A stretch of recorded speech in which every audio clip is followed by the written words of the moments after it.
Hare Rama, Rama Rama, Hare Hare.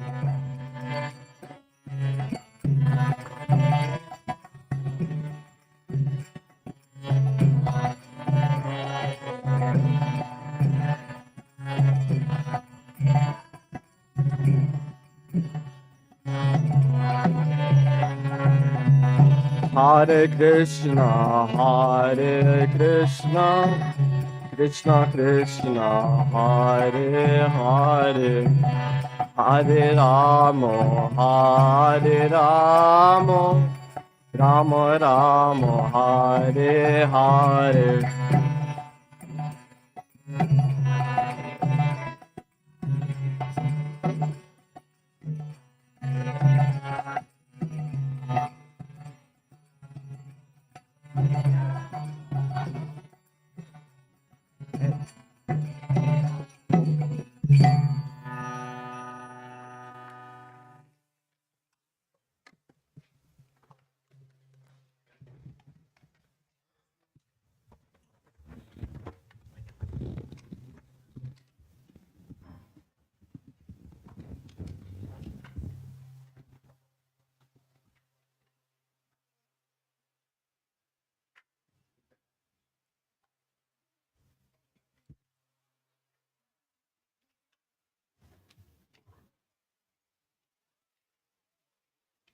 You don't, you're going to stay or you're going to leave? Because can you see the screen? Really? Should I put up a mirror and then you can see? You can see? Okay.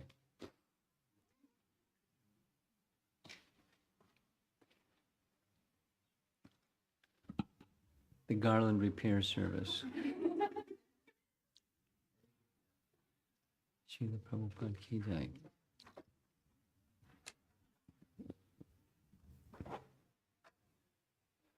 Well, we're going to Vrindavan tonight. Through sound, of course.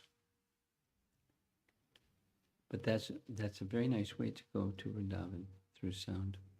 Even if you go to Vrindavan physically, go to Vrindavan through sound.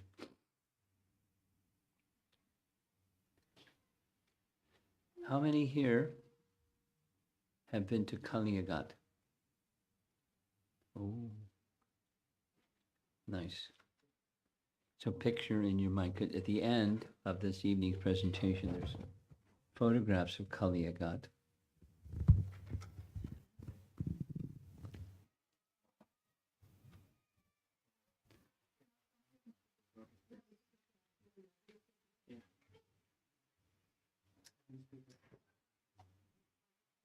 On your phone, okay.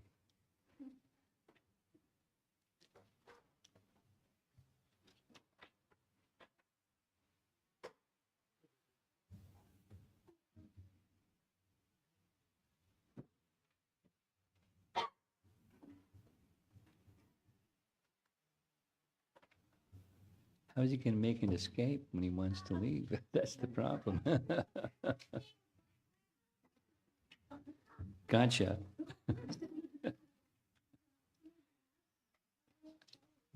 I didn't do it.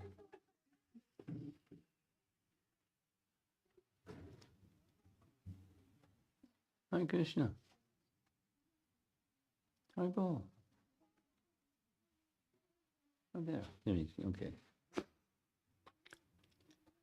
Nama Om Vishnupadaya Krishna Prestaya Bhutale Srimate Bhaktivedanta Swami Niti Namine Namaste Saraswate Deve Gauravani Prachadine Nirvishesha Sunyavadi Paschatya Desatadine Jaya Sri Krishna Chaitanya Prabhu Nityananda Shri Advaita Gadadhar Shivasadi Gaura Bhaktavinda Hare Krishna Krishna Krishna Hare Hare Hare Rama Rama Rama Hare Hare.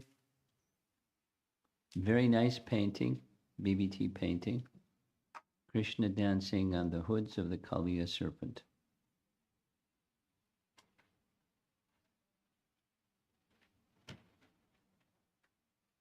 Krishna is an expert dancer. And in part, Kaliya Lila was a nice dancing stage opportunity for him, dapper dancer, but also to relieve Kaliya of sinful reactions.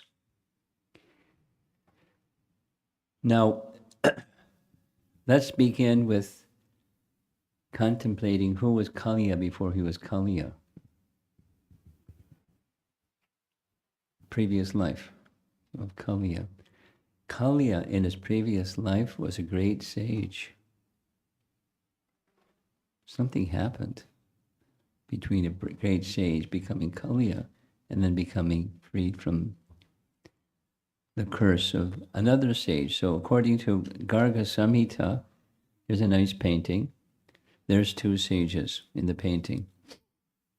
And one sage on our left, he was living in a forest up on a mountain, and he had a fantastic place for performing his sage duties, his meditation and worship and so on. And then a second sage came along and said, wow, this is such a nice place. Let's do our worship and activities together. And sage number one said, no way. This forest isn't big enough for both of us. Find another place.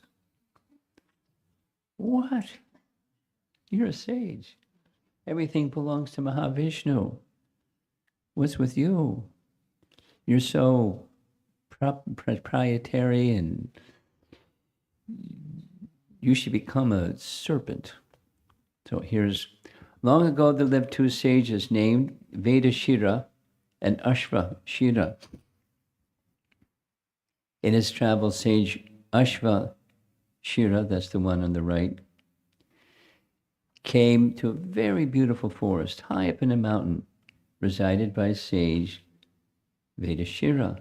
That's the other fellow to the left.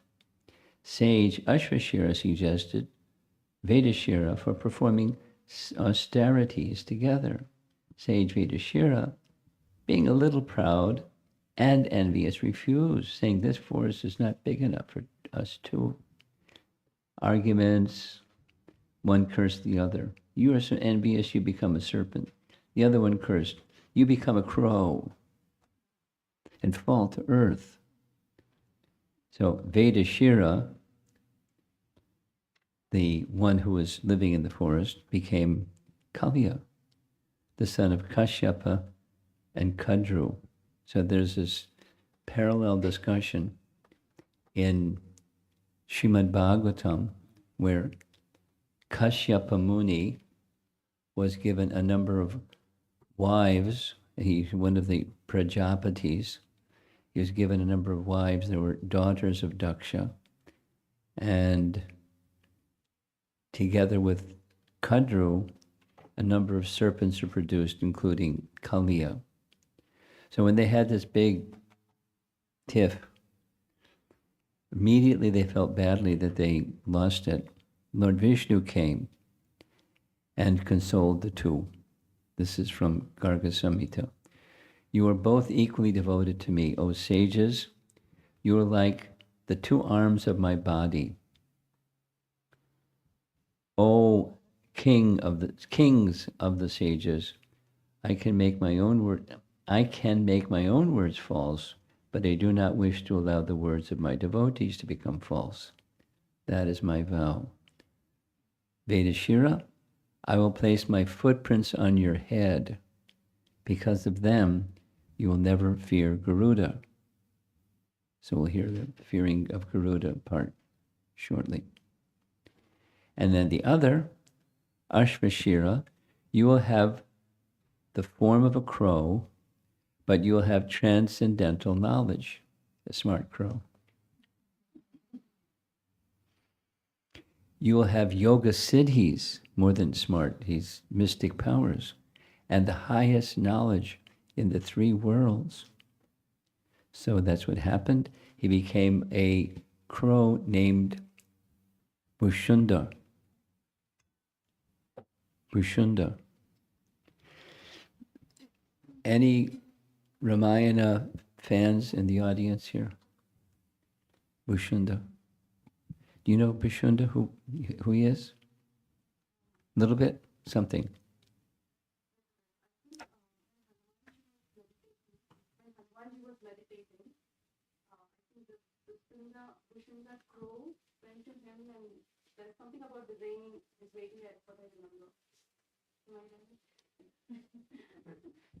That's part of it. He had a role even when way back in Ayodhya.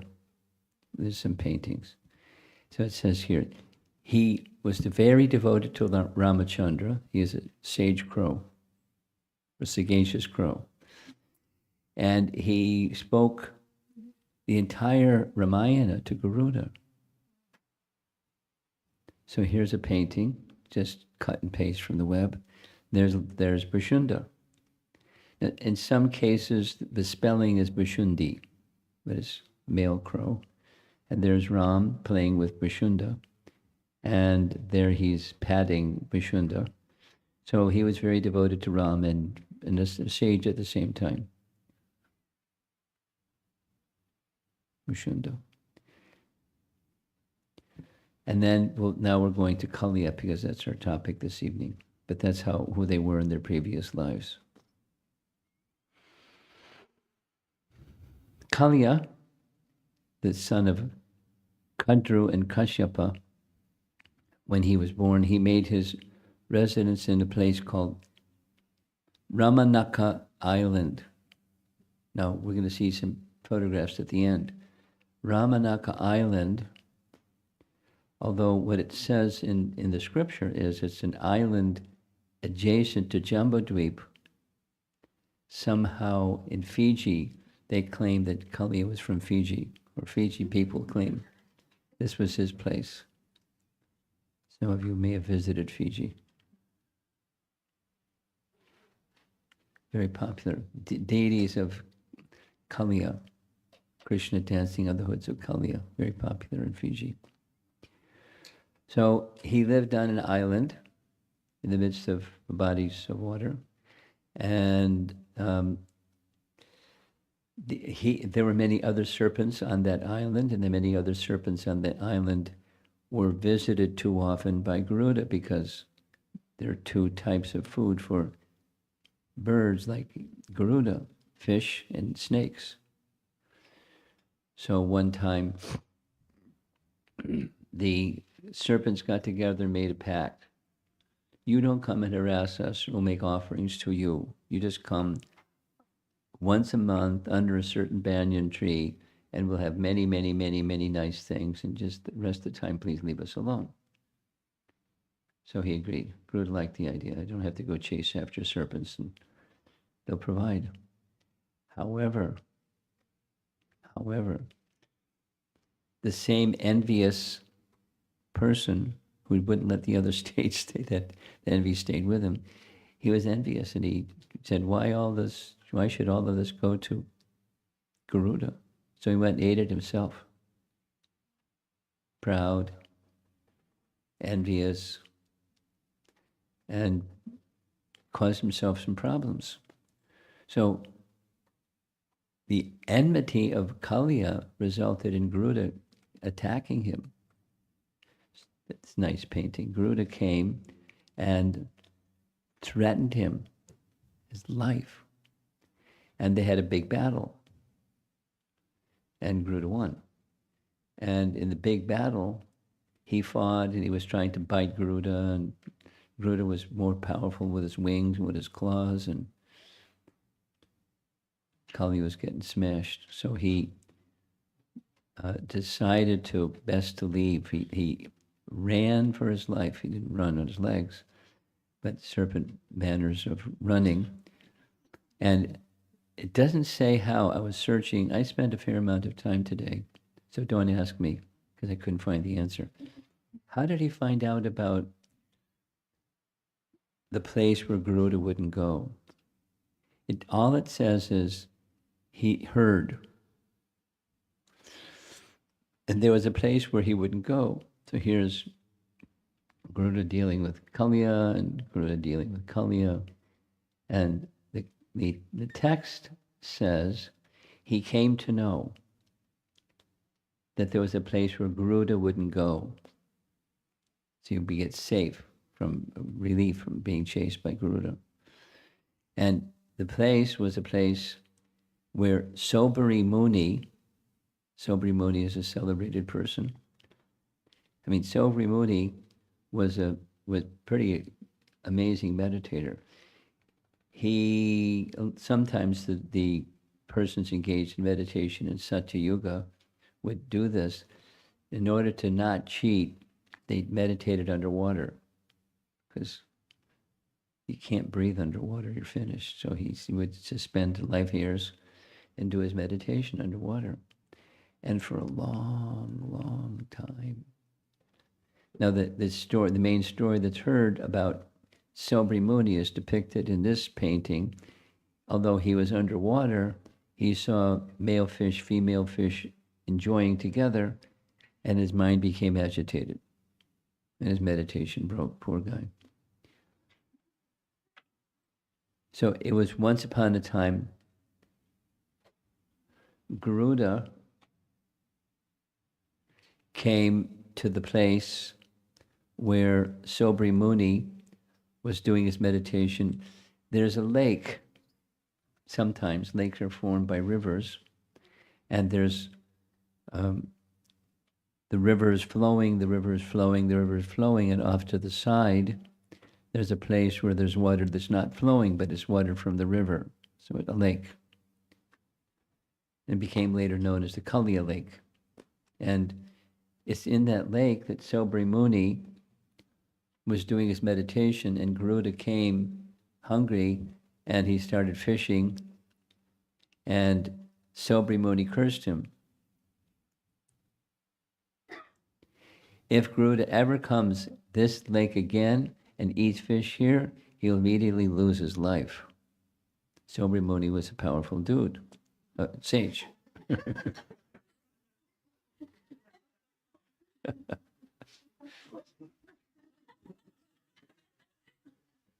And so Kaliya heard, somehow he came to know that that's one place where he can go and Garuda isn't going to bother him.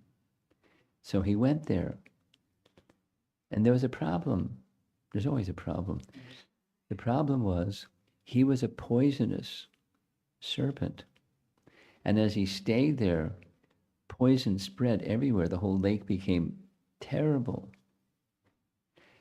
We'll hear more. In all directions, the foliage died. Just the fumes carried by the air for so many boat lengths, some distance away from the lake, everything died. And fumes were coming from the lake and nasty. And it's in Krishna's holy dham. Can't have that in Krishna's holy dham. So Krishna took care of it. One morning, on this particular morning, he wanted Krishna, knowing that this place was there, that this Kaliya serpent had contaminated this lake. So, and this particular morning he left specifically without Balaram. That was like by design, transcendental design. He left without Balaram because Balaram's going to show up later in the pastime.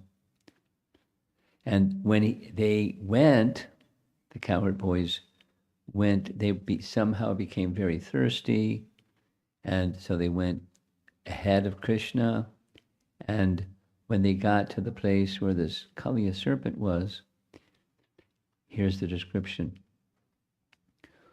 Within the river, Yamuna or Kalindi, was a lake inhabited by the serpent Kaliya, whose fiery poison constantly heated and boiled its waters. Indeed, the vapors created were so poisonous that birds flying over the contaminated lake would fall down into it dead. Nasty place. The wind blowing over that deadly lake carried droplets of water to the shore simply by coming in contact with that poisonous breeze. All vegetation and creatures on the shore died. The painting, this is a drawing. This is Krishna jumping from a Kadamba tree. The Kadamba tree, supposedly, at least an ancestor, is still there. Very big tree. We'll hear some more. So there's the little drawing is Krishna jumping from the Kadamba tree and on the hoods of the Kaliya serpent. Feeling thirsty, cows and cowherd boys drank the water. And it doesn't say they died, but it says they fell unconscious. There you see the steps that Kaliya got. There you see the bodies of the cows and the cowherd boys, because they drank that nasty water. Here's another little more clear painting. So Krishna came. They went ahead, they ran quickly to the place, and they, as if dead, Krishna brought them back to life just by his glance. I like these cows. So you've seen cows lying upside down like this? Interesting way to sleep. So just by his glance, they came back to life. Here's the BBT painting. In the back, there's Kaliya doing the Kaliya program. And by his glance, they came back to life. This is Krishna's, it's a different image. It's showing he holds his hand, and by his hand being held, they get the benedicting hand of Krishna. But the glance, there are different versions of Ramayana. In one version of Ramayana, Ramachandra boiled the Indian Ocean to get Samudra to respond to assisting him to get to Lanka. Another version says Ramchandra shot arrow into the ocean and the ocean boiled. But another is the whole ocean boiled. Samudra came and said, yes, some service for me, please. So the seeing power of the Supreme Lord is very powerful, is the point. Just by glancing, the boys were revived. The water in the lake was very deep, and like the immovable depths of the ocean, could not be agitated. Approaching the lake was difficult, for its shores were covered with holes in which serpents lived. All around the lake was a fog, generated by the fire of the serpent's poison. And this powerful fire would at once burn up every blade of grass that happened to fall into the water. So fall into water and it burns. Pretty intense lake. For a distance of 8 miles, there we go. From a distance of 8 miles from the lake, the atmosphere was most unpleasant. So what did Krishna do? This is a pastime. He's going to rescue Vedashira from this contaminated position. So he climbed up a Kadamba tree. Krishna saw how Kaliya serpent had polluted the Jamuna river with his terribly powerful poison. So Krishna had descended from the spiritual world specifically to subdue envious demons. The Lord immediately climbed to the top of the very high Kadamba tree and prepared himself for battle. Tightened his belt, slapped his arms, and jumped into the poisonous water. Now, everything else that touched the water instantly died, even just flew over it or near it. But Krishna's not touched. There's a little cartoon, jumped into the lake. And when he jumped into the lake, Kaliya said, "Who came into my lake? Like, who came into my forest? It's this enviousness. And so envious that it was poisonous. Anyway, there's another nice painting. There's the cows upside down on the right side, and the cowherd boys, unconscious. And the lower right side, that's the hangout place, the abode of Kaliya with his wives. And there's Krishna rescuing the Kaliyas, the cowherd boys, etc. And then in the middle, that's the Kadamba tree. So he jumped into the Kadamba tree. The whole lake overflowed because he entered the lake. Now that's showing a pretty big lake, but it's okay.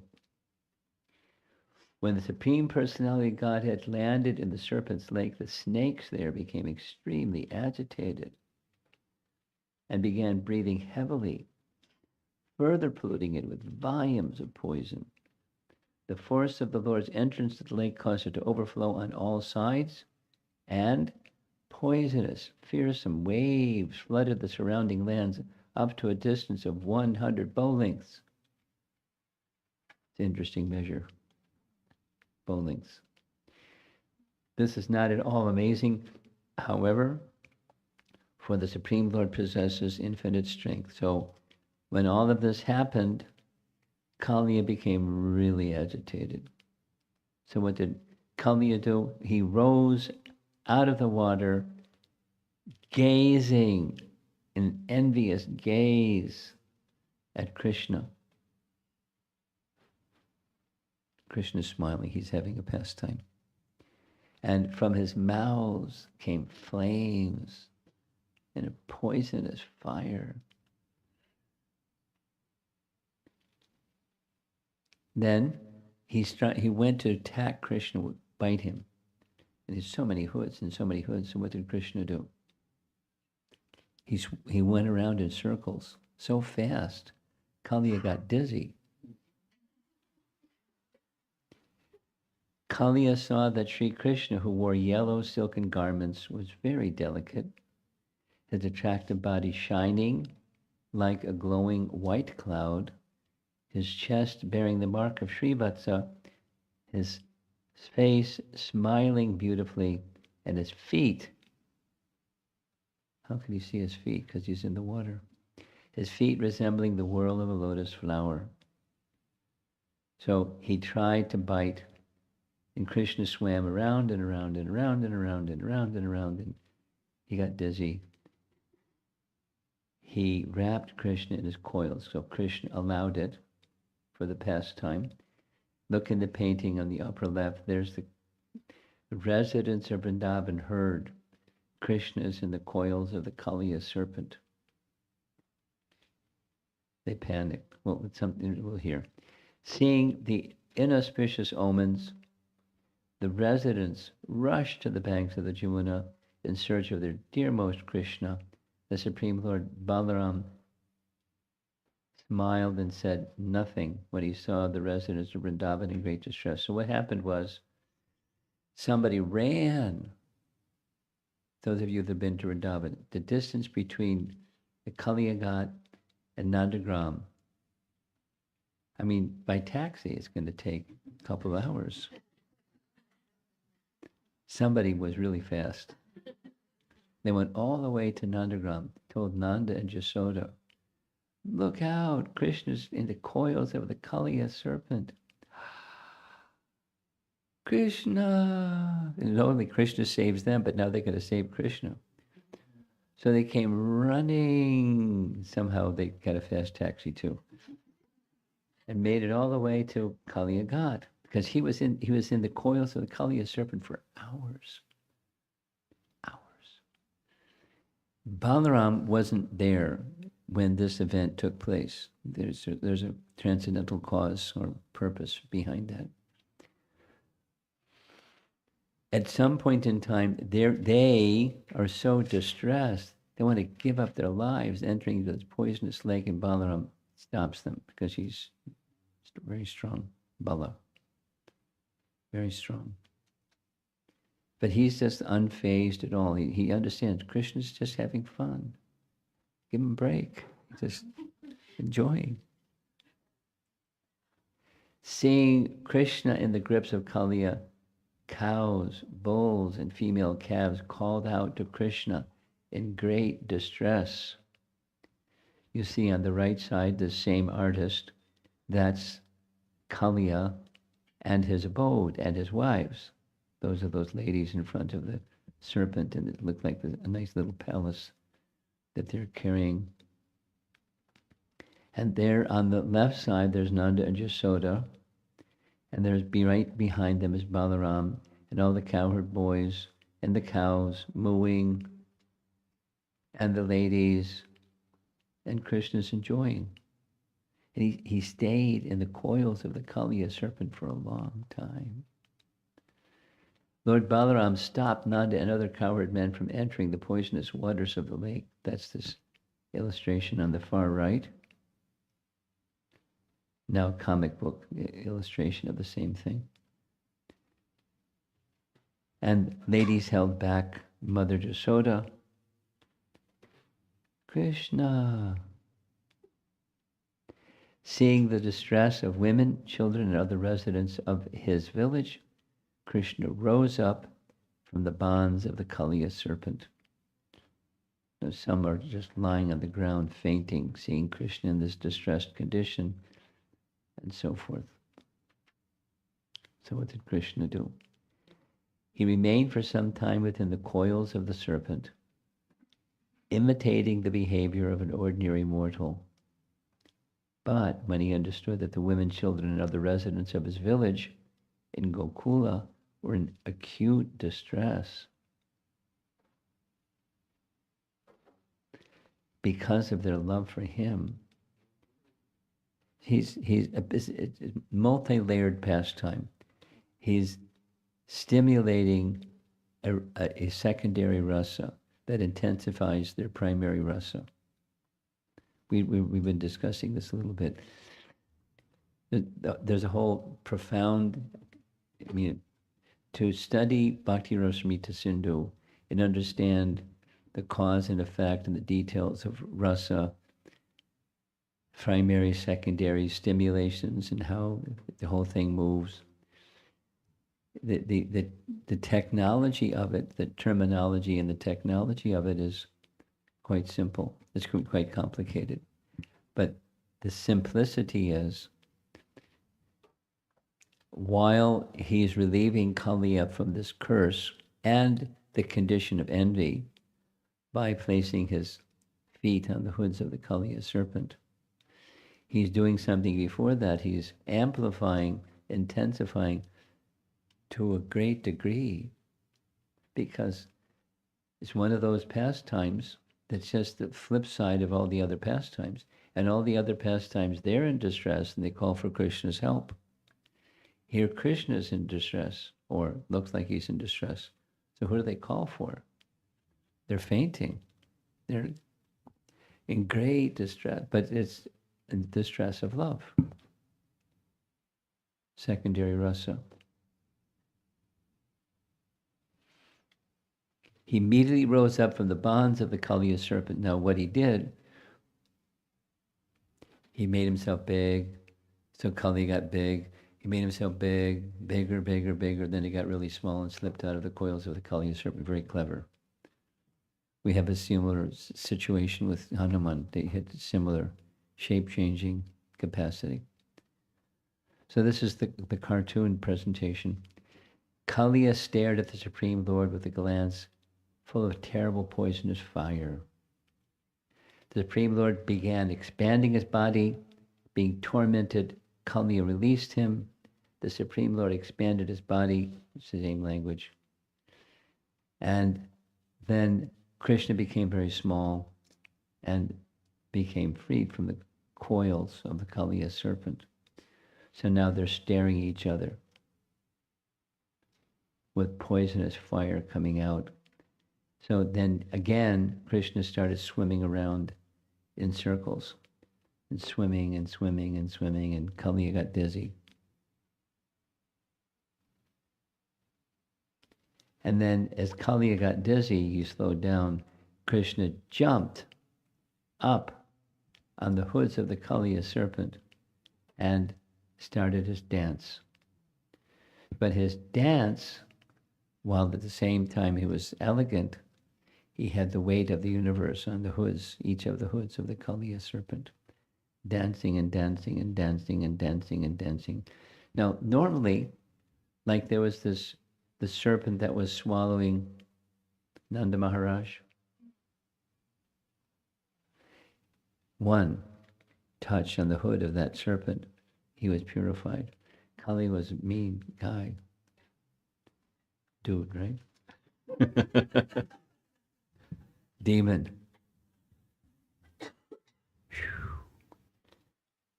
Deeply embedded in enviousness, deeply, although previously a sage. Krishna, the original master of all fine arts, began to dance.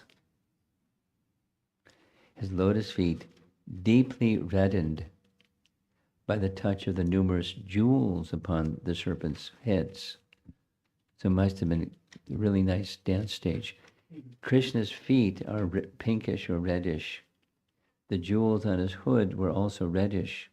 So red light underneath his red bottom feet, dancing, dancing, dancing, dancing. Lord Krishna, the original master of all fine arts, began to dance on the serpent's hoods. This is the BBT painting. So some of the other paintings aren't as elegant, but it gives the message. Seeing the Lord dancing, his servants in the heavenly planets, Gandharvas, Siddhas, sages, Charanas, wives of the demigods, immediately arrived there with great pleasure. They began accompanying the Lord's dancing by playing drums, mridangas, pandavas, anakas, and songs and flowers and prayers.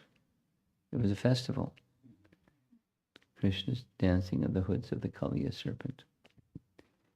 And the residents of Vrindavan are in amazement, astonishment, another secondary rasa. The painting on this one shows Balaram stopping his father from entering the lake, but by this time already Krishna's dancing on the hoods of the Kaliya serpent. The village of Vrindavan in the background. Yeah, we already heard this. Now, in this painting, it shows his mouths are getting bloodied. And Krishna's not dancing anymore. He's just enjoying. Krishna danced to the music of the demigods. His lotus feet became deeply reddened by the touch of the numerous jewels upon the serpent's heads. Another close-up. Another BBT painting. There's the residents of Vrindavan in the background. It's a big lake, a very deep lake. And celebrated pastime, so there's lots of paintings. This is Krishna, the expert dancer, dancing on the hoods of the Kaliya serpent. Each of the hoods trying to bite, and as the hoods were trying to bite, Krishna would put his dance step on that hood and press the hood down. And then another hood would come to bite, and he'd jump to that hood and press the hood down. So it wasn't just light, he was getting smashed. The hoods were getting pulverized. Many nice paintings. Because this is that you'll see towards the end, there's a deity form that looks like these paintings look. And in Fiji, they worship the form of Kaliya Krishna. Krishna dancing on the hoods of the Kaliya serpent. And many, many different styles of art from many different traditions and places in India. But it's a loved pastime.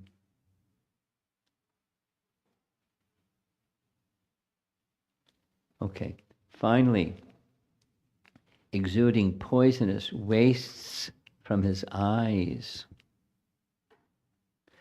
Kaliya occasionally would dare to raise one of his heads, which would breathe heavily with anger, Then the Lord would dance on it and subdue it, forcing it to bow down. Here it shows he's jumping on the hoods.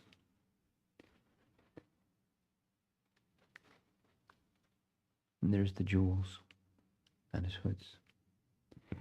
Kaliya had 101 prominent heads. And when one of them would bow down, Lord Sri Krishna, who inflicts punishment on the cruel wrongdoers, would smash that stubborn head by striking it with his feet. Then, as Kaliya entered his death throes, he began wheeling his heads around and vomiting ghastly blood from his mouths and nostrils.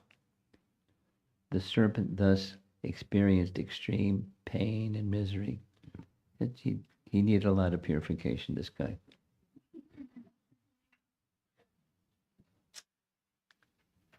So that doesn't look like 101 hoods, but that's okay. That's a lot of hoods. Dance stage. Krishna's wonderful, powerful dancing trampled and broke all of Kaliya's, here it says 1,000 hoods, but 101 prominent ones. Then the serpent, profusely vomiting blood from his mouth, finally recognized Sri Krishna to be the eternal personality of Godhead, the Supreme Master of all moving and non-moving beings, Sri Narayana.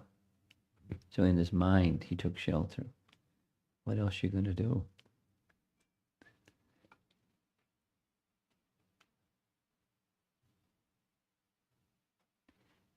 Same. When Kaliya's wives saw how the serpent had become so fatigued from the excessive weight of Lord Krishna, who carries the entire universe in his abdomen, and how Kaliya's umbrella-like hoods had been shattered by the striking of Krishna's heels, they felt great distress. With their clothing, ornaments, and hair scattered in disarray, they then approached the eternal personality of Godhead. Now, they take forms that are, at least the upper portion of their bodies, are human-like. That's what the painting is showing anyways.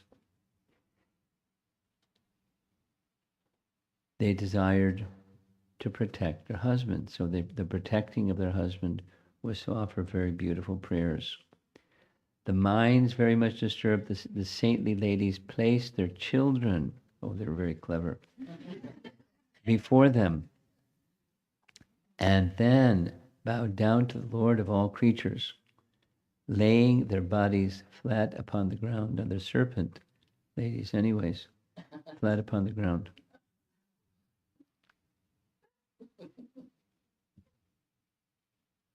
Had this little discussion about that with a few devotees. Ladies placing full dandavats. It's right there in the Krishna book, Bhagavatam. They desired the liberation of their sinful husband and the shelter of the Supreme Lord, the giver of ultimate shelter, and thus they folded their hands in supplication and approached him. So some of their prayers are being presented. Different paintings. There's so many half human, half serpent wives. And some of their prayers. Here's one of their prayers. The punishment this offender has been subjected to is certainly just. After all, you have incarnated within the world to curb down envious and cruel persons. You are so impartial that you look equally upon your enemies and your sons. And when you impose a punishment on a living being, you know it to be for his ultimate benefit. Next. What you have done here is actually mercy for us, since the punishment you give to the wicked certainly drives away all their contamination. Indeed, because this conditioned soul, our husband, is so sinful that he has assumed the form of a serpent, your anger towards him is obviously to be understood as your mercy. Next verse. Did our husband carefully perform austerities in a previous life? Yes, he did. With his mind free of pride? No, he had pride. And full of respect for others. Is that why you are pleased with him? Or did he, in some previous existence, carefully execute religious duties with compassion for all living beings? And that is why you, the life of all living beings, are now satisfied with him? So there's the wives. There's Krishna standing or dancing on the hoods. They glorify, there's many more verses. They glorify the greatest fortune attained by Kaliya, even for which even the goddess of fortune hankers. Those who have attained the dust of your lotus feet never hanker for the kingship of heaven, limitless sovereignty, the position of Brahma, or rulership over the earth. They are not interested even in the perfections of yoga or in liberation itself. These ladies sound pretty educated. O Lord, although this Kaliya, king of the serpents, has taken birth in the mode of ignorance and is controlled by anger, he has achieved that which is difficult for others to achieve. Embodied souls who are full of desires and are thus wandering the cycle of birth and death can have all benedictions manifested before their eyes simply by receiving the dust of your lotus feet. So we heard about Krishna having dust in his mouth.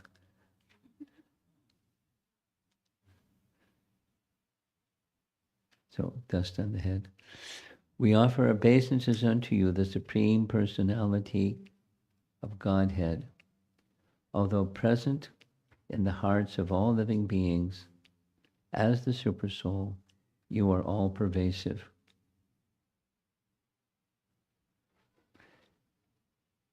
Although the original shelter of all created material elements, you exist prior to their creation, and although the cause of everything, you are transcendental to all material cause and effect, being the Supreme Soul.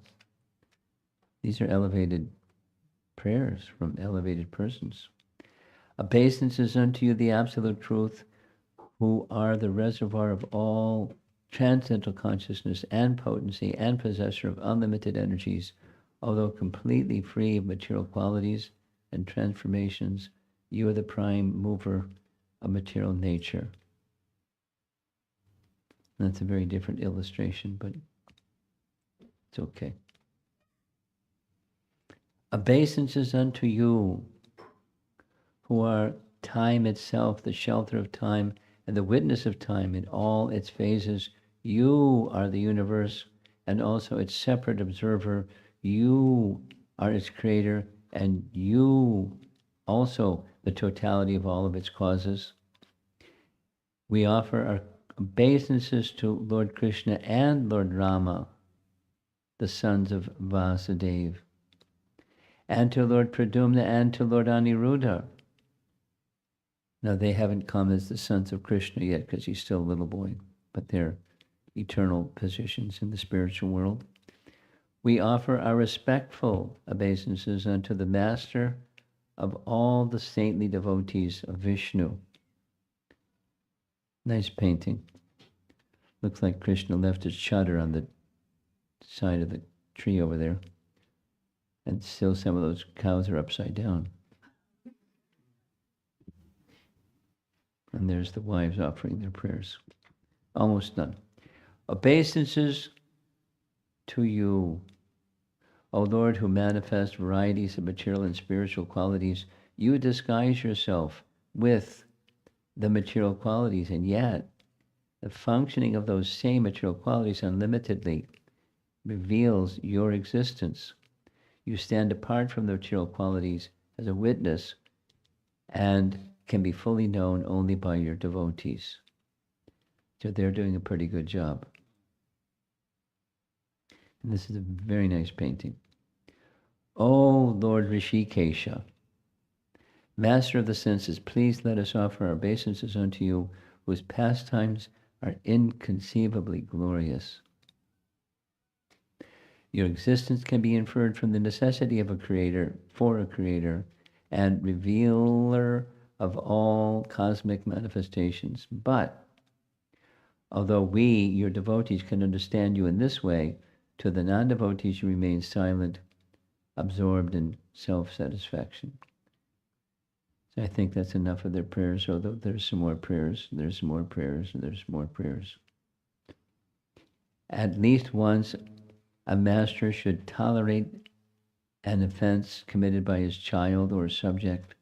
O supreme, peaceful soul, you should therefore forgive our foolish husband who did not understand who you are. So they did a fantastic job with their prayers. Big round of applause for the wives of the Kaliya serpent, Naga Patnis, they're called. And several nice paintings where they're offering him garland and folded palms and nice prayers. And so it's another celebrated passage with many nice paintings. Although it's not so much in the deity worship. The deity worship is just showing us dancing on the hoods of the Kaliya serpent. This is a little creative. It's showing he's playing his flute while dancing. And different styles, and different styles, and different styles, and different styles. Another nice one. Very nice. Thus, praying, the request of the Supreme Lord to kindly forgive the great offense committed by their foolish husband. And mission accomplished. They surrendered to the Supreme Lord completely and wished to execute his order. The Supreme Lord immediately showed his mercy and released the serpent Kaliya, who had fallen unconscious, who had smashed. So, as the statement that was made by Lord Vishnu before this falling happened, he would relieve the Kaliya serpent of his enviousness, and he would leave marks on the hoods of the Kaliya serpent so Garuda wouldn't bother him. Garuda's not going to bother a serpent that has Krishna's footprints on it. Kaliya slowly regained his vital force and sensory functions.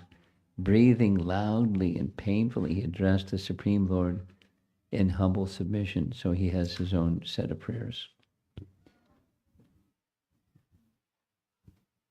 Then the Supreme Lord ordered him to return back to the ocean so that the river can be enjoyed by cows and humans. The Lord further told Kaliya that since his head was now marked with his footprints, Garuda will no longer try to eat Kaliya. So like triple rescue. He, with folded palms and his wives in front of him, Krishna is sending him away. And this is a nice painting. Looks like he's just sitting on a lotus. So Kaliya worshipped the Supreme Lord by offering fine garments, jewels, and other valuable ornaments, wonderful scents and ointments, and a large garland of lotus flowers. And off he goes back to Ramanaka Island with his wives and children and the whole shebang.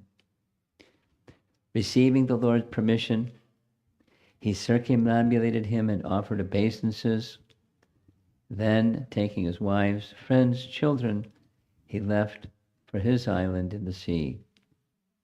The very moment Kaliya left, Yamuna was restored to her original condition, free from poison and full of nectarian water. Krishna rose up out of the lake wearing divine garlands, fragrances, and garments. And when the cowherd men saw him, they stood up immediately, just like unconscious persons' senses come back to life. There they are reaching out to embrace him. Krishna just had some fun. Here they are embracing him. Even the dried up trees came back to life. So that's the end of the pastime. Here's the place, Kaliya pictured in these four corners, the steps going down on the right side, and the dome, and inside the dome is the deity of the Kaliya serpent. At the bottom left, that's what it looks like from a distance. Here's what it looked like close up, Kaliya Ghat in Vrindavan, devotees taking part in Prikrama, hearing the Kaliya Lila, different angles of vision. Here's, it is said, the Kadamba tree from which Krishna jumped because he placed some nectar on the tree so it would have long life. And it's really a big tree. Big, big, big, big tree, Kadamba tree. And there's the Kaliya Mardana temple, and inside the deity. Here's a close-up of the deity. Krishna's dancing on the hoods of the Kaliya serpent at Kaliya Ghat in Vrindavan. And here's the deity form being worshipped in Fiji. Nice. Kaliya down below, Krishna in a dancing pose above, arms reached out. Somehow he's holding on his flute too. This is a garden in the back area in a place in Fiji. Here's in a museum, Krishna dancing on the Kaliya serpent's hoods. Another illustration. So many of you know that Bhaktivinoda Thakur indicated that each one of the demons or persons that Krishna dealt with, they represent some anartha. So his description is, Kaliya represents brutality and treachery, like this illustration. And here's, how treachery and brutality is dealt with in some cases.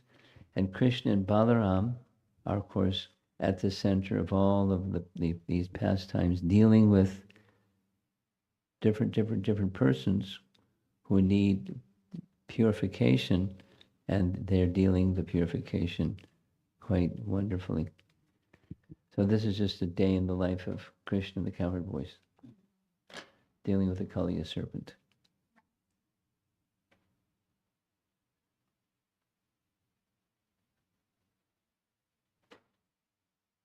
So we just went to Vrindavan.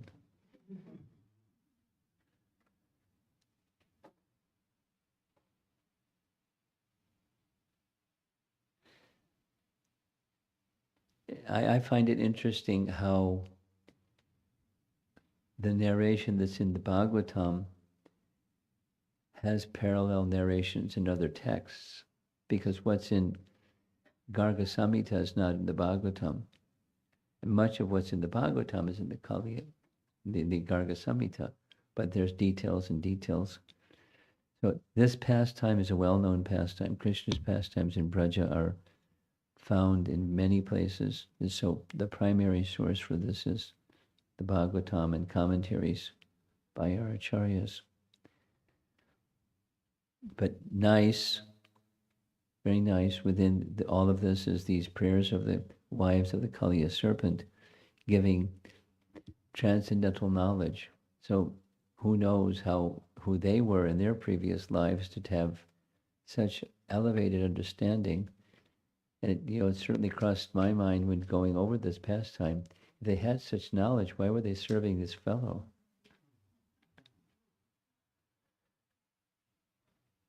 our sinful husband, faithfully serving their sinful husband. How'd they get in that fix? But somehow transcendental arrangement, and they received a husband that became realized as they were realized in the position of Krishna, and he returned, protected by Krishna from Garuda, and protected by Krishna from his contaminations otherwise. Krishna is very kind. Let's see if there's some discussion.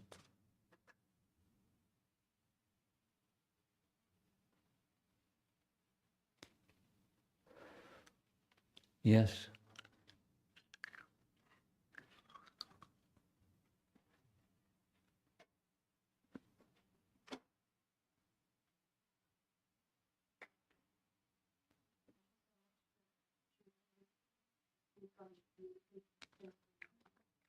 You have to find the nearby teenager who can press the right buttons. You did press? How come we can't hear you? You know, some mantras? There we go. Thank you, Guru Maharaj, for speaking on these beautiful pastimes. This is one of my favorite pastimes. Really? Very fascinating and very relatable. Relatable. Interesting. Did you say, right? 1,000 hoods, relatable. Go ahead. So I just wanted to ask about this envy. We hear in Bhagavad Gita and many other places about the envy. Yeah, I heard you. So what to speak of Krishna's lotus feet or the dust, they can't even get the transcendental knowledge who are envious. So is it like a super special place, like an honorary degree To do what? for Kaliya to get this kind of a mercy? Honorary degree. Well, Krishna doesn't need an excuse or a cause. He may give his mercy wherever he wants to give his mercy. So you go back in time. Kaliya is in Vrindavan, which is Krishna's place, and he's not going to have poisonous vapors and water in his place, to speak of the river Jamuna. So, but it was all arranged, one can say, arranged by, that he would go there because Garuda wouldn't go there. And Garuda wouldn't go there because of Sobri Muni. And so it's all a big tapestry to bring about something very wonderful. So there's a sage who had a problem. And Krishna doesn't like sages to have problems. So he, orchestrated this Lila. So, and it's not like, okay, let me become a sage and live in a forest and become envious and all these wonderful things are going to happen. It's just, it's different. So the unlimitedly variegated, customized for a particular personality that's got a big problem. So honorary degree. Krishna's kind, and how his kindness plays out is diverse for each person, each one of us. There's lessons in principle to learn, and and most importantly, our minds become drawn to Krishna, at the center of the whole thing. Kali is not at the center; it's Krishna is at the center in wonderful ways. So it's not exactly an honorary degree. Krishna showed mercy. But he shows mercy to others in other ways, in other ways, in other ways, in other ways. But he's always very kind. So you have more. Go ahead. Another question, Guru Maharaj, about the Nagapatnis. I always used to wonder, you were also mentioning who were they to get this kind of a transcendental knowledge. And in his prayers, Kaliya says, because of my envy, I took birth in this form of the serpent. So they are also in that form, but they're saying my husband is in Yeah, this I don't have form. an explanation of how they got what they've got, and they're in it. So I don't have an explanation. They must have had a teacher to get teachings. That much we know. Who was their teacher? And there's many unanswered questions. How'd they get those bodies? How'd they hang out with Kaliya? How'd they get married to Kaliya? Gosh. So, no explanation. Maybe we'll ask you to write another Purana when you become self-realized, because it's one of your favorite pastimes.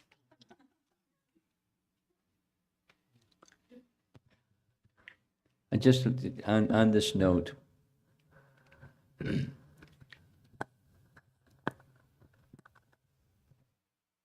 after the weekend, I'm going to start a 4-part series in the Radha and Krishna pastimes, Madhava Mahotsava.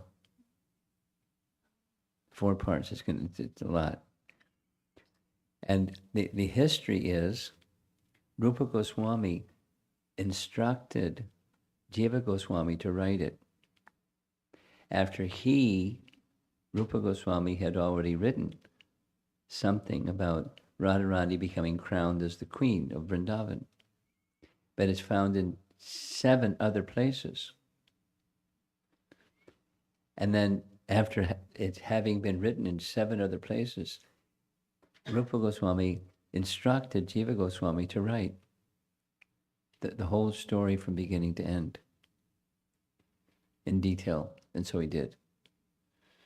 So, just become Jiva Goswami Das or Dasi. Become qualified, So there are things that we don't know that these elevated souls know in detail. And it's not just creative writing. It's pastimes of the personality of Godhead. And is desiring loving reciprocation with different devotees. So they have that capacity.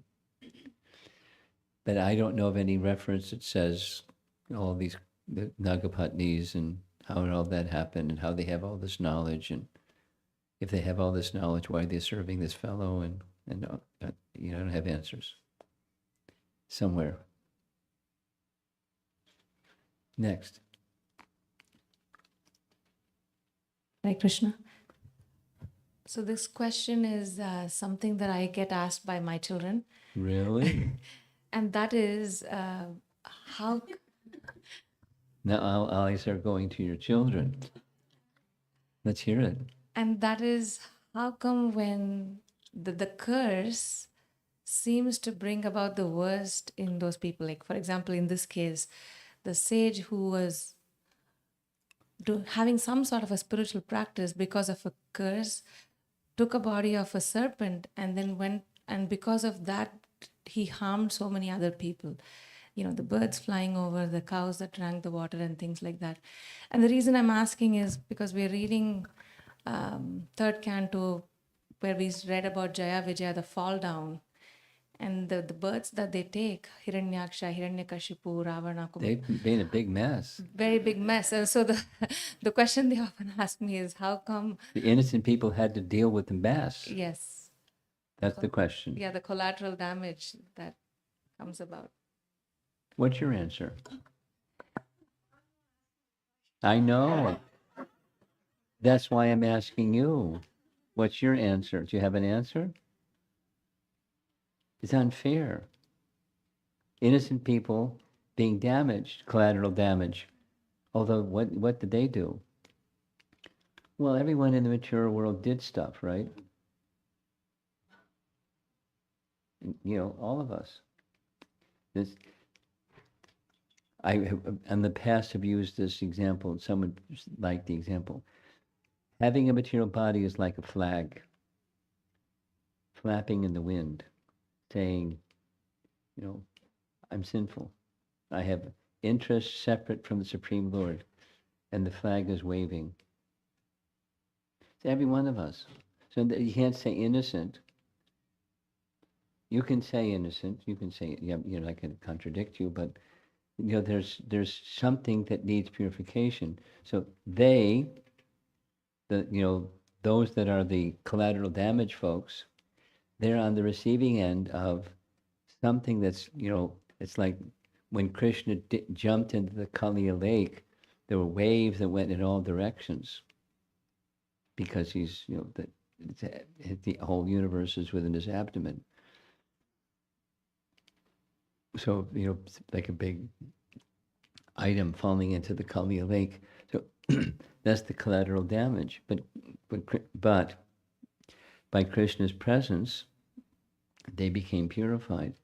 So those that have sinful reactions, and suddenly there's this spike of receiving the results of their sinful actions, they're getting relieved of the reactions of those reactions of those sinful activities, and the appearance of the personality of Godhead relieves them of the principal perpetrator of that collateral damage, and then further and further and further, you know, purification of the universe. You know, take your question maybe 3 steps back and ask yourself this question: why creation?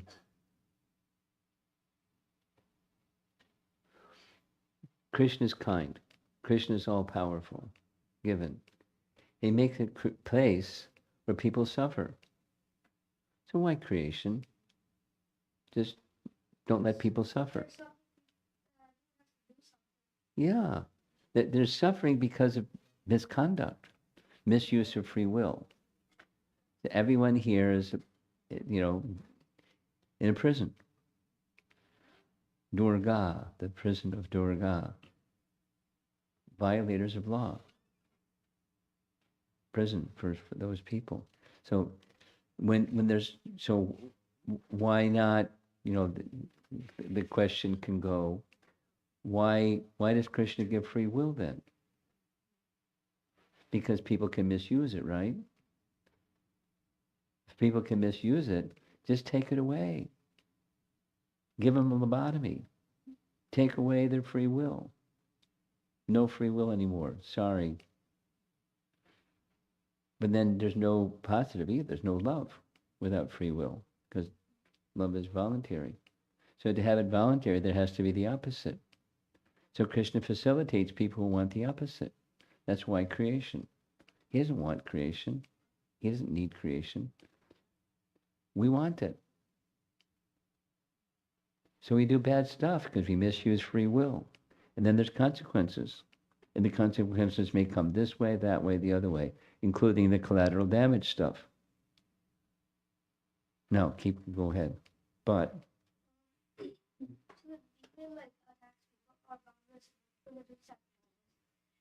and then the Brahmanas get mad at the demon again, so they might curse him again, and then they'll start doing, and then the demon will and then start attacking more people, and then and someone will start cursing him again. So it keeps expanding.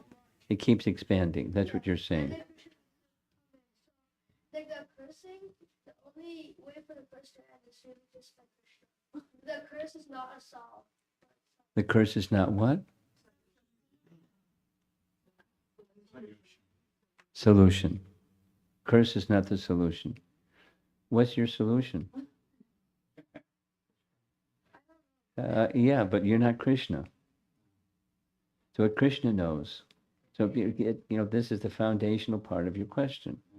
Why?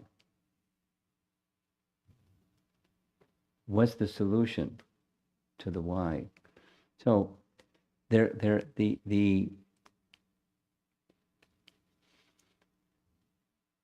the right word? The expanding, geometrically expanding causes and effects that impact people's lives. What's at the root? Don't blame the concentric circles going out as being, that's not fair, because they didn't do anything. They were just being in the world, being in the world. And they got this bad stuff happen, collateral damage stuff. So, back to your comment, the cursing isn't solution. The intervention of the personality of Godhead, however it comes, and sometimes there's very creative ways that it comes, like in this Kaliya Lila, many innocent people were hurt and because they're people that have extremely misused their free will. To know what to do about that. Krishna isn't going to take away their free will, because souls have free will, being part of the Supreme Soul that has unlimited free will. So what's the solution? You say what's not solution. What is the solution? The solution, I'll suggest, is two things: cleanse and awaken. So if the cleansing is uncomfortable or worse, it's part of the solution. But even the cleansing, if they still make wrong choices, it's not a solution. So how to awaken the solution, the proper use of free will? That's Chaitanya Mahaprabhu, or the process of bhakti itself. So that's why, I don't know if you can take this and explain to them 10 times over, and then they say, yeah, but, 10 times response. But you got the idea how I would respond to that. You just take it back to the root. Why creation? Or, for one step back, why free will? And if free will means you can use it properly, improperly, that's the problem. It's not having free will, it's the misuse of free will. And then there's collateral damage. And it happens this way, it happens that way. You can claim, well, but they're innocent, but there's not innocent. It's part of their misuse of free will consequences. And it plays out to different ways, different times, different places, different circumstances. But the root problem is misuse of free will. And how are you going to correct that? Purification and awakening. Cleansing and awakening. Stay with it. What's your favorite devotional service besides Prasadam? Kirtan? I used to like his. Yeah, he'll be like the stories. Good. Good. Me too. Okay, back here.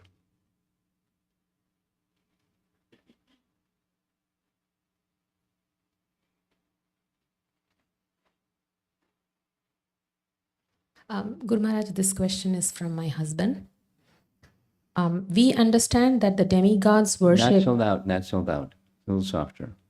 We understand that the demigod worship is not recommended. Is it recommended to pray to great devotees of the Lord like Garuda, Sudarshana for a drop of mercy? How to understand the worship and offering prayers between the great devotees and demigods?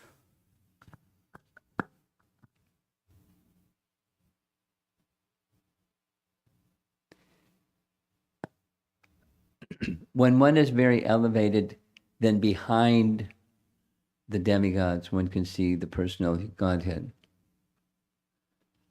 Generally speaking, persons don't have that vision. They have another vision. So the approach to the demigods is not because they're representatives of the Supreme Lord and they want to please the Supreme Lord by offering something to one who is dear to the Supreme Lord. They want something from that intermediary, generally speaking. So when is it appropriate? When it's appropriate, when the consciousness is corresponding to behind these persons, the real respect goes to the personality of Godhead. So to get to that place, one needs to primarily give attention to the personality of Godhead. Then his intimate devotee associates, and then continuing outward. That's my advice. That's my understanding. Mame kam sharanam. And then that can expand out, concentric circles out, depending upon how much the center is clear. Mame kam sharanam. Okay?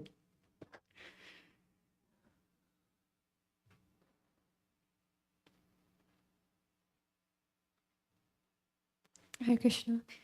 On the topic of envy. On the topic of envy, okay. Yeah.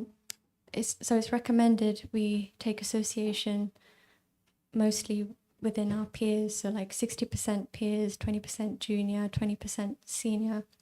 So we find ourselves associating with our peers. Find ourselves what? Find ourselves associating with our peers a lot more. So it's easy for envy to kind of creep up within our circle because we associate with our peers a lot more. So how can we, like, first obviously we would have to recognize that. How can we do what? So how do we, maybe it's hard to avoid it completely, but how do we maybe channel it into something better or good question. more positive, or so it or lessen it somehow, or yeah.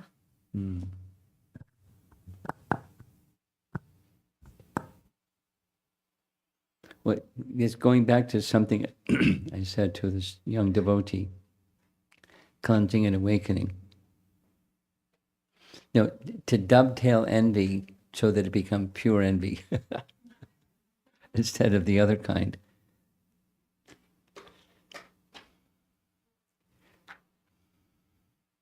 It's not that's not ideal.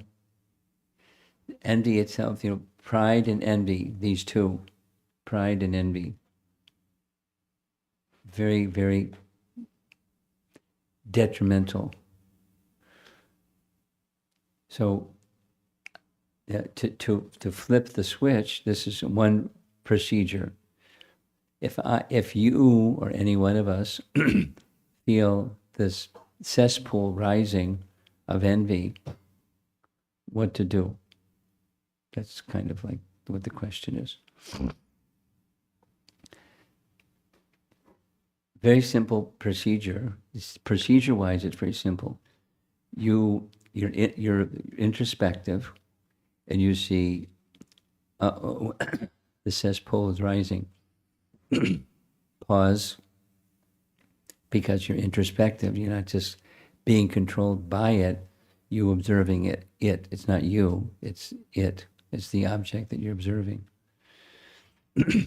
And then you, in that reflective space, mode of goodness space, why is this there? Where is this arising from?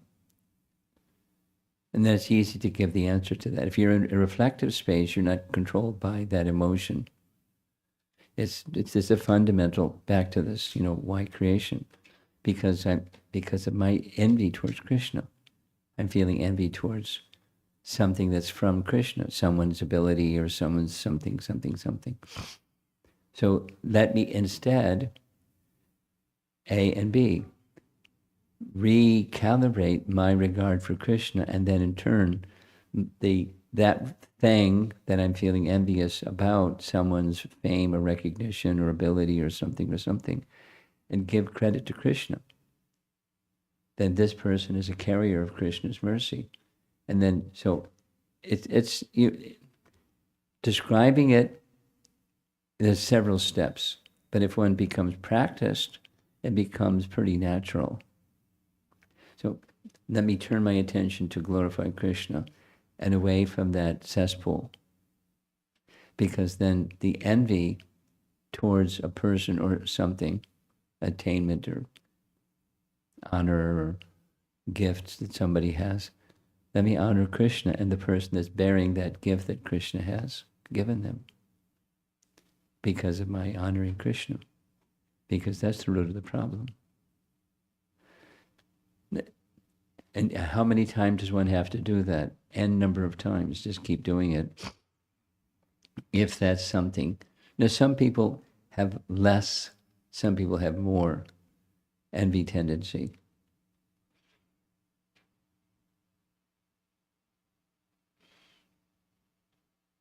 For higher stages of bhakti, those two are absolutely have to be dealt with. They're a feature, a foundational feature of material existence, pride and envy.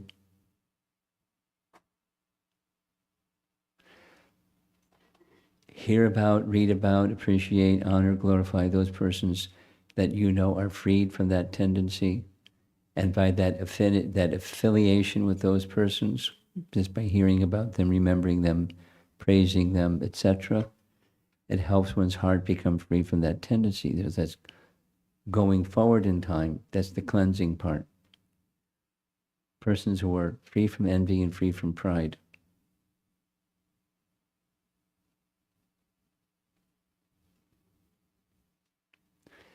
I know somebody that's proud. I know more people that are proud than people that are envious. And know how to help that person become free from pride when they don't even recognize they have it. Or someone to become free from envy. So your statement is the recognition that it's there, and from that starting point, then introspection, because the devotee, the Vaishnava, is introspective. So when you see it arising, you know what to, you can at least in principle know what to do. What about somebody who doesn't even recognize that it's there? It's really hard.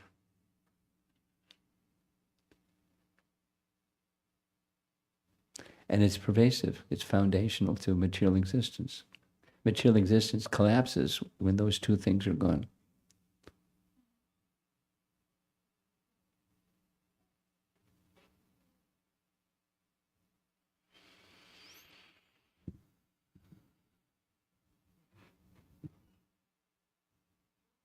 So the remedy the recommendation is in principle simple, and then if there's a tendency for envy, just keep moving in that direction.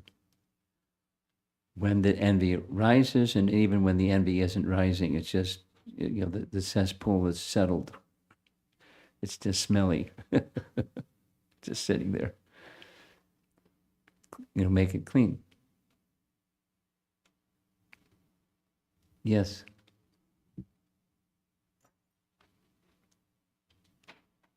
I'm looking for easy options, so I was thinking, would reading Srimad Bhagavatam help Of course. me from envy? Of course.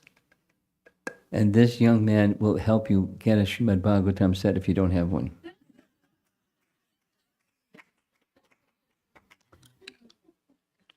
Sri Radhika has something.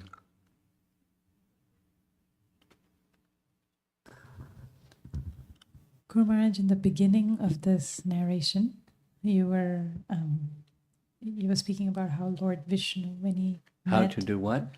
Lord Vishnu, when he met the two sages, he said, I can make my own words false, but he upholds the words of his devotees. Isn't that nice? Yes. Especially in Vrindavan, Krishna can tell lies. So that's exactly my question, Gumaraj, because Reading your mind. when you started these narrations on Saturday afternoon, there was the statement in your slides that Yeah. only in Vrindavan Krishna has the liberty Yeah. to lie. Yeah. So, the pastime of Bhishma Dev is glorified because Krishna protects the word of Bhishma at the cost of his own word. Yes. And he also acts in tricky ways He also what? acts in tricky ways in many Tricky. other pastimes outside of Vrindavan. Yeah. He's clever. Yeah. Lying. That's my question. Oh, just see.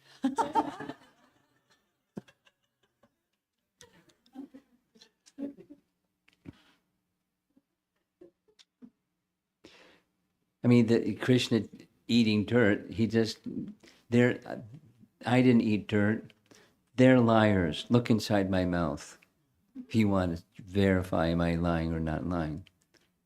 So it's a pastime. But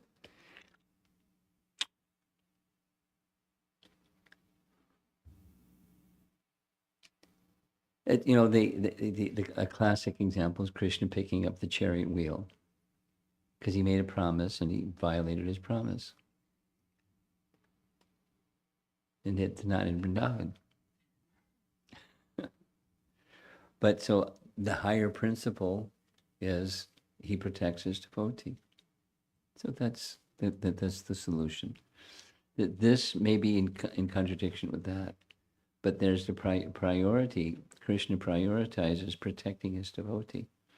We need to remember that. We don't take unnecessary foolish risks, but Krishna's protection will always be there. Trust it, rely on it, because it's true.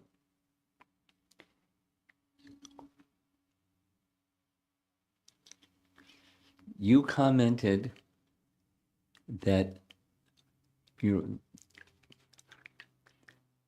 during the Memorial Day weekend, one of the guest speakers was Radhika Raman. Radhika Raman just gave 2 classes, and they were really, really good. And the second one, I said, I listened to it 5 times. And you said, wow. I remember you articulated, wow. And in that, he speaks, how the devotee expects Krishna's reciprocation, even when it looks like it's not happening. And Krishna should do it differently, which is, different from, but similar to this young devotee's question about, why? Why the collateral damage stuff? Like, you should do it better than it shouldn't have collateral damage when taking care of problems. Or sanctioning misuse of free will with collateral damage.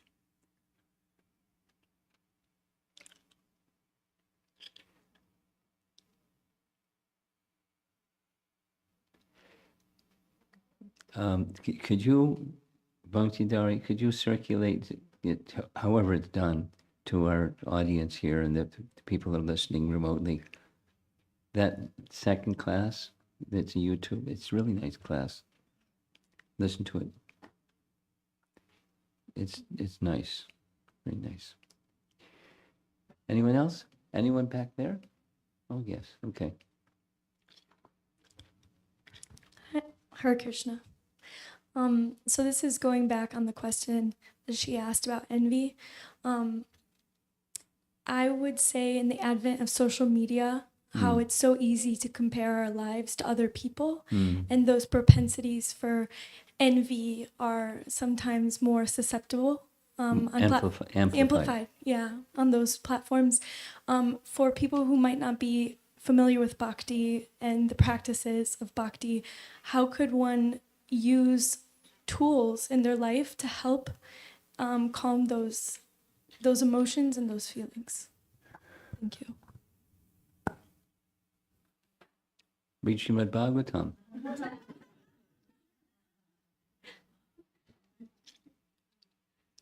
I mean, it's the same principle of cleansing and awakening. That which is going to cleanse, do it. That which is going to awaken, do it. and then gradually. And so then what about that's the medicine. What about, there's so many medicines, so that it can be customized according to an individual, but the general principle is the purification that comes from bhakti itself. So one of the best things to do, whether it's social media or any other medium of communication, is be exemplary of the character and the speech and behavior. Be exemplary individuals, and that carries its own weight in whatever the form of communication is.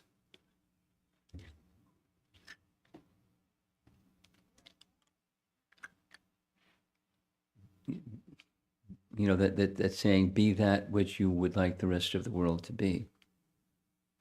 And then however you live your life, and whatever medium of communication you have, let it have those characteristics. Purity is propagated by purity. And the converse is also true. Okay, I think we should end. Oh, you have something way in the back. I could see your arm waving, but...